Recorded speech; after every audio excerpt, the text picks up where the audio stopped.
러시아와의 국경 바로 근처에서 뭔가 거대한 것이 땅에서 나오고 있습니다. 콘크리트 피라미드들이 줄지어 끝없이 땅에 박혀 있습니다. 탱크 한 대를 통째로 삼킬 만큼 깊은 참호들입니다. 지뢰밭과 숲속에 숨겨진 센서들입니다. 이런 게 700km나 이어지며 세 나라를 가로지릅니다. 유럽이 냉전 이후 세운 최대의 방어시설입니다. 그리고 이런 건 단순한 변덕으로 짓지 않습니다. 아무도 콘크리트를 700km나 국경에 묻을 정도로 반대편에서 올 것에 대한 큰 두려움이 없이는 그렇게 하지 않습니다. 여기서 질문이 나옵니다. 무엇을 기다리고 있는 걸까요? 왜냐하면 바로 여기서부터 상황이 이상해지기 때문입니다. 러시아는 4년째 우크라이나를 점령하려고 시도하고 있지만 계속 실패하고 있습니다. 4년입니다. 그럼 한 가지 설명해 주세요. 그렇다면 왜 하필 지금 라트비아, 에스토니아, 리투아니아 이 세 발트 국가들이 러시아와 맞닿아 있으면서 마치 내일 아침에 적의 탱크가 올 것처럼 급하게 참호를 파고 있는 걸까요? 그리고 그들이 보고 있는 것은 우리가 보지 못하는 것일까요? 이 질문에 대한 답은 러시아가 어떤 종류의 위협이 되었는지를 훨씬 더 잘 말해줍니다. 그리고 당신이 이 국경에서 실제로 무슨 일이 일어나고 있는지 이해하게 되면 이 콘크리트 벽을 완전히 다른 시각으로 보게 될 것입니다. 이 전쟁의 실제 상황을 정면으로 바라보는 것부터 시작합시다. 러시아가 약속했던 모습과 실제로 변한 모습 사이에는 엄청난 차이가 있기 때문입니다. 2022년에 러시아 탱크가 우크라이나 국경을 넘었을 때 계획은 며칠 만에 수도 키이우를 점령하는 것이었습니다. 빠르게 끝낼 생각이었죠. 쉽게 끝날 거라고 생각했죠. 세계의 지구상 두 번째로 큰 군대의 힘을 보여주려 했습니다. 하지만 4년이 지난 지금 그 군대는 진흙탕에 빠져 있습니다. 우크라이나는 버틸 뿐만 아니라 올해 영토를 되찾기 시작했습니다. 올해 초 2023년 이후 처음으로 우크라이나인들은 한 달 동안 잃은 것보다 더 많은 영토를 되찾았습니다. 러시아는 하루에 약 1000명의 병력을 잃고 있습니다. 네, 맞습니다. 하루에 1000명입니다. 그리고 러시아는 장갑차가 너무 부족해져서 모스크바에서 열리는 승리의 퍼레이드, 바로 그 군사력을 과시하기 위해 존재하는 퍼레이드에서 올해는 거의 탱크가 한 대도 등장하지 않았습니다. 우크라이나를 일주일 만에 집어삼키겠다고 약속했던 군대치고는 이건 많은 것을 말해줍니다. 자, 이 이미지를 잠시 머릿속에 간직해두세요. 여기서 대부분 사람들이 쉽게 결론을 내리기 때문입니다. 대부분은 이렇게 생각합니다. 아, 러시아가 우크라이나에서 제대로 움직이지도 못한다면 이제 더 이상 진짜 위협이 될 수 없겠구나. 그리고 바로 거기에 오류가 있습니다. 수렁에 빠진 군대가 포기할까요? 네, 군대가 포기할 수도 있습니다. 하지만 전쟁의 모든 것을 건 정권은 그렇지 않습니다. 블라디미르 푸틴이 처한 상황을 생각해보세요. 그는 이 전쟁을 자신의 정부가 존재하는 이유로 만들어버렸습니다. 그는 경제를 전쟁 중심으로 전환시켰습니다. 그는 수십만 명의 남성들을 보냈습니다. 죽음으로 내몰았습니다. 이런 상황에서 지도자는 자기 나라 사람들에게 여러분, 이 모든 것이 헛된 일이었습니다 라고 간단히 말할 수 없습니다. 멈추는 게 낫겠다고 생각했습니다. 그에게 멈추는 것은 계속하는 것보다 더 위험합니다. 그렇다면 만약 정문이 닫혀 있고 힘으로 밀고 들어가는 것이 더 이상 통하지 않는다면 남는 것은 무엇일까요? 뒷문이 남아 있습니다. 여기서 상황이 더 위험해집니다. 공지에 몰린 적은 무해하지 않고 오히려 더 예측할 수 없습니다. 사실 아직 잃을 것이 많은 적은 그런 적은 한 번 더 신중히 생각합니다. 하지만 모든 것을 잃고 있다고 느끼는 적은 예전에는 감히 하지 못했던 일들도 하게 됩니다. 러시아가 처한 공경이 위험을 없앤 것은 아닙니다. 그저 그 위험의 형태만 바뀌었을 뿐입니다. 앞에서 다가오는 탱크 대신 훨씬 더 알아차리기 어려운 것으로 바뀐 것이죠. 그리고 훨씬 더 대처하기 어려운 것으로 바뀌었습니다.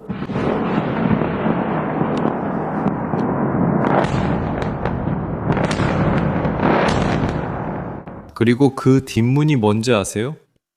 좋아요. 실제로 있었던 이야기를 하나 들려드릴게요. 발트의 깊은 곳에서요.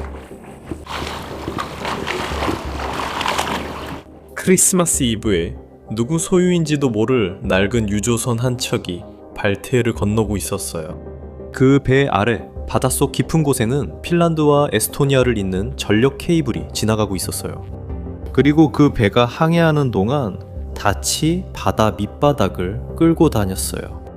몇 미터가 아니라 10km가 넘는 거리를요. 닷이 칼처럼 바다 밑바닥을 갈라서 전력선을 끊어버렸어요. 그리고 그것만이 아니었어요. 통신 케이블도 끊어버렸어요. 핀란드가 선박을 압수했습니다. 그리고 이 이야기에서 가장 많은 걸 드러내는 대목이 나왔어요. 이 선박은 러시아의 비밀 함대에 속해 있었어요. 유명한 그림자 선단이었죠. 서류상 소유주가 불분명한 노후 유조선이 많은데 러시아는 이를 두 가지 불법 행위에 이용합니다. 첫째, 제재를 피해서 몰래 석유를 파는 겁니다. 그리고 또 하나는 우리가 이제 막 알게 된 건데 해저를 파괴하는 일입니다. 하지만 사건이 법원에 넘어가자 재판부는 선원들을 석방했습니다. 일부러 했다는 증거가 없습니다. 그리고 바로 거기에 위험이 도사리고 있습니다. 보세요. 피해는 실제입니다. 케이블이 잘렸습니다. 전기가 끊겼습니다. 손해는 진짜였습니다. 하지만 책임은요? 누구의 잘못입니까? 거의 판단할 수 없습니다. 이게 파괴 공작이었을까요? 아니면 닻이 제대로 고정되지 않아서였을까요? 절대 증명할 수 없습니다. 이것만의 일이 아니었습니다. 발트해에서 이런 사건이 최소한 11번이나 있었습니다. 케이블이 하나씩 같은 방식으로 계속 끊겼죠. 항상 증명할 수 없었습니다. 이건 전쟁입니다. 하지만 이건 전쟁처럼 보이지 않게 설계된 전쟁입니다.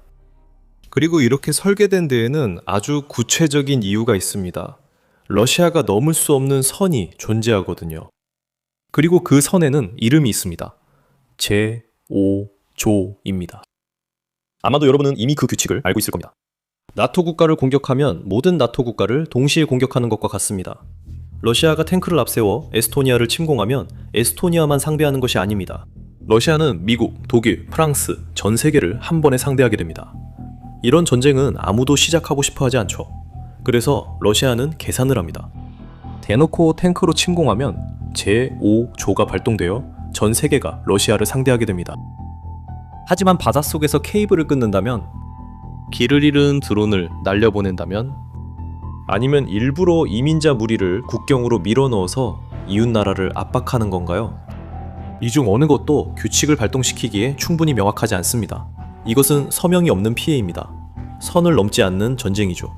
만약 당신이 케이블을 자르고 드론을 띄우는 게 이미 비열한 짓이라고 생각한다면 기다려보세요. 더 심해집니다.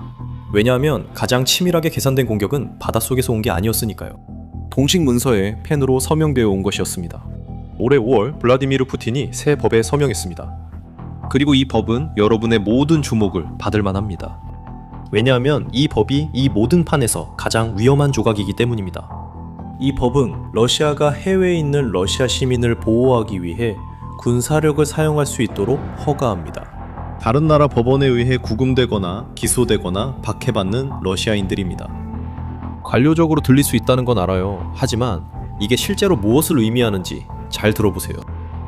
라트비아에는 약 4만 명의 러시아 시민이 있고 에스토니아에는 8만 명이 넘는 러시아 시민이 있습니다. 새로운 법에 따르면 이들 중 누구라도 체포되거나 기소될 경우 설령 그럴 만한 충분한 이유가 있더라도 러시아는 그 사람을 보호하기 위해 군대를 파견할 권리가 있다고 주장합니다. 방금 침공의 구실을 본 셈입니다.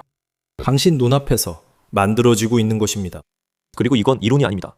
이것은 러시아가 2008년에 조지아를 침공할 때 사용한 것과 정확히 같은 명분입니다. 그리고 2014년에 우크라이나로부터 크림반도를 빼앗을 때 사용한 것과 같은 명분입니다. 우리는 우리 사람들을 보호하고 있습니다. 이 변명은 벌써 2번 먹혔어요. 그리고 이제 푸틴은 그걸 법으로 만들어 버렸습니다. 서랍에 준비해두고 필요할 때 쓰려고 기다리고 있죠. 그럼 이제 조각들을 연결해 봅시다. 바로 여기서 전체 계획이 드러납니다. 보세요. 각각 따로 보면 드론 추락은 단순한 사건일 뿐입니다. 케이블 끊어진 건 사고입니다. 새로운 법은 그저 종이 한 장일 뿐입니다. 각각은 혼자 있을 때 별거 아닌 것처럼 보입니다. 무시하기 쉽죠? 하지만 세 가지가 모두 같은 국경, 같은 해에 일어난다면요? 그건 불운이 아니에요. 그건 계획이에요.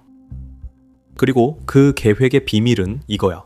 각 조각이 한계선을 아주 조금씩 밀어내는 거지. 그중 어느 것도 혼자서는 전쟁을 일으킬 만큼 크지 않아. 이제 말해봐. 이제 말해봐. 네가 라트비아, 에스토니아, 리투아니아 같은 작은 나라들이고 국경 바로 옆에 러시아가 있다면 가만히 팔짱 끼고 어느 것이 결국 결정타가 될지 기다리고만 있겠어? 당연히 아니지. 그리고 바로 지금이 영상 처음에 나왔던 그 콘크리트 벽이 드디어 의미를 갖게 되는 순간이야. 내가 영상 초반에 보여줬던 그 콘크리트 피라미드들은 단순한 장식이 아니야. 그것들이 바로 해답이야. 세 줄로 된 콘크리트 구조물이야. 너무 가까이 붙어 있어서 어떤 탱크나 장갑차도 그 사이를 통과할 수 없어. 그 뒤엔 대전차호가 있어. 지뢰밭이야. 이런 것들이 발트 3국에서 폴란드까지 700km 이어져 있어. 이건 유럽이 냉전 이후 세운 최대 규모의 방어선이야. 그리고 모든 공사가 2028년까지 끝날 예정이야. 하지만 여기에 중요한 디테일이 있어. 많은 사람들이 이게 2차 세계대전 때 쓰였던 것처럼 그냥 또 하나의 멈춰있는 장벽이라고 생각해. 그리고 독일인들이 그냥 오해했다고 생각하지. 발트라인은 그와는 달라. 이건 계획된 함정이야. 콘크리트는 혼자 적을 막으라고 있는 게 아니야. 콘크리트는 일렬로 전진하는 전차들이 한 가지 행동을 하도록 강요하기 위해 존재해. 바로 직선에서 벗어나게 만드는 거지. 우회하고 속도를 늦추고 좁은 통로를 비집고 지나가게 만드는 거야. 그리고 그 통로는 곧바로 무기의 조준선으로 이어지지. 벽 뒤에는 최대 300km 떨어진 표적도 맞출 수 있는 장거리 로켓 발사기들이 기다리고 있어. 즉, 콘크리트로는 탱크를 막을 수 없어. 콘크리트는 탱크 위치를 드러내지만 벽만으론 충분치 않아. 콘크리트는 스스로 쏠 수 없으니까. 여기서 서방의 강력한 전략이 나온다. 계속하기 전에 이런 식의 분석, 즉 헤드라인에만 머무르지 않고 실제로 무슨 일이 일어나고 있는지 파헤치는 걸 좋아한다면 지금 채널을 구독해줘. 우리는 매일 여기서 그런 일을 하고 있으니까. 콘크리트 장벽이 국경에 세워지는 동시에 나토는 인력을 이동시키고 있습니다. 많은 인력입니다. 독일의 윈스터라는 도시에 주둔하던 전체 군단이 이동하고 있습니다. 이 군단은 올해 안에 에스토니아와 라트비아의 군사 지휘를 맡기 위해 이동 중입니다. 그리고 군단은 작은 규모가 아닙니다. 이것은 비상시에 약 5만 명의 병사를 지휘할 수 있는 지휘 구조입니다. 지금까지 발트 3국의 모든 방어는 폴란드에 있는 단일 지휘부에서 조정되었습니다. 이 두 번째 지휘부로 인해 나토는 해당 지역에서 대응 능력을 2배로 늘릴 수 있습니다. 그 아이디어를 설명하기 위해 장교가 사용한 용어는 속도를 갖춘 대규모 전력이었습니다. 그리고 이것은 잔인한 지리적 이유 때문에 중요합니다. 발트 3국은 작습니다. 그들은 후퇴할 공간이 없습니다. 러시아가 공격하면 생각할 시간도 없습니다.